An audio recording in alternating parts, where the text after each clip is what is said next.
Thank again, as I said, Mr. Cassini, and particularly the two committees of the Parliament who have accepted to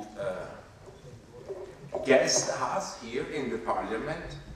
for a conference which is meant to disseminate some of the results that we have pursued and achieved within the context of the Robert Schuman Center for Advanced Studies, and particularly within the context of the European Union Democracy Observatory. Now,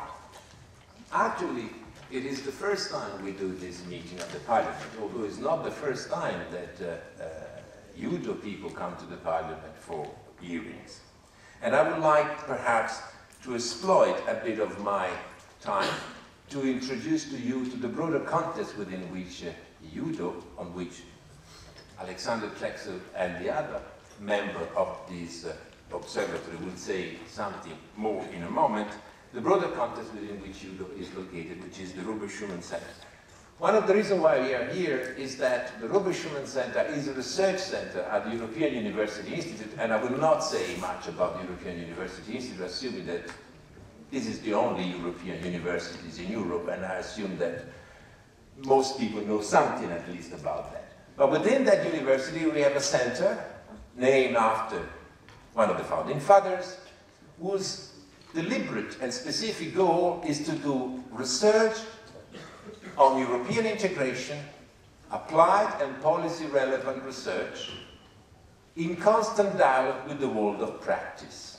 And this last key is the key word, because here we are hoping to enter a dialogue with the world of practice.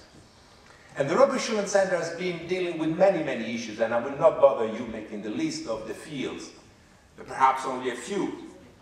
Of course, we have a large program working in close connection with the Commission in the field of migration,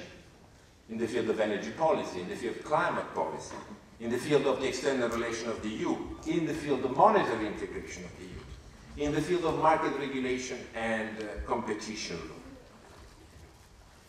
More recently, and thanks to the support the European Parliament has offered directly to the European University Institute, we have opened a new important program which is called Global Governance Program,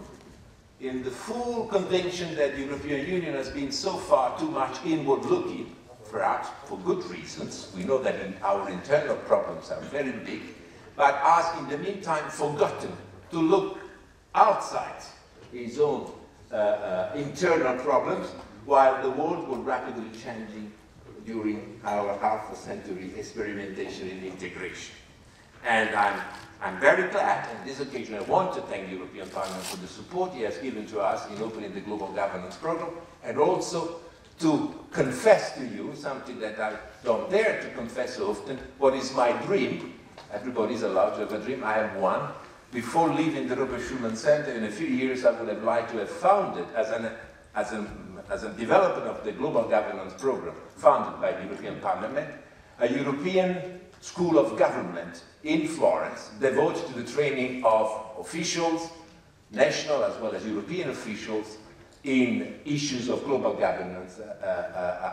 with a specifically European flavor at a specific European level. I hope also that I will be able to name this school after one of the great founding fathers. I don't reveal the name I have in mind at the moment, although you might get in this room, perhaps. Now, the last program of this list, which I've quickly announced, is in fact our first program. The Robert Schuman Center was always concerned with European institutions, treaties, transformation of the various integration modalities. And more recently, we became more concerned that the old treaty style of revision had become insufficient, and question of democracy and of governance have emerged in the agenda of the European Union. And we decided, therefore, that there was not sufficient basic information, there was not sufficient research on the basic issues of European democracy, governance, and institution. And what was more important, what research existed was not transmitted properly to the decision makers, was not easily traveling from the world of academia, sometimes closed and sometimes too technical, to the world of policymakers, sometimes too distant, sometimes too busy with their daily affair. And EUDO, the observatory, was born out of this idea of trying to get these two worlds slightly more closer than they usually are. And to be here today is for us an exceptional chance, for which I would like once again to thank you.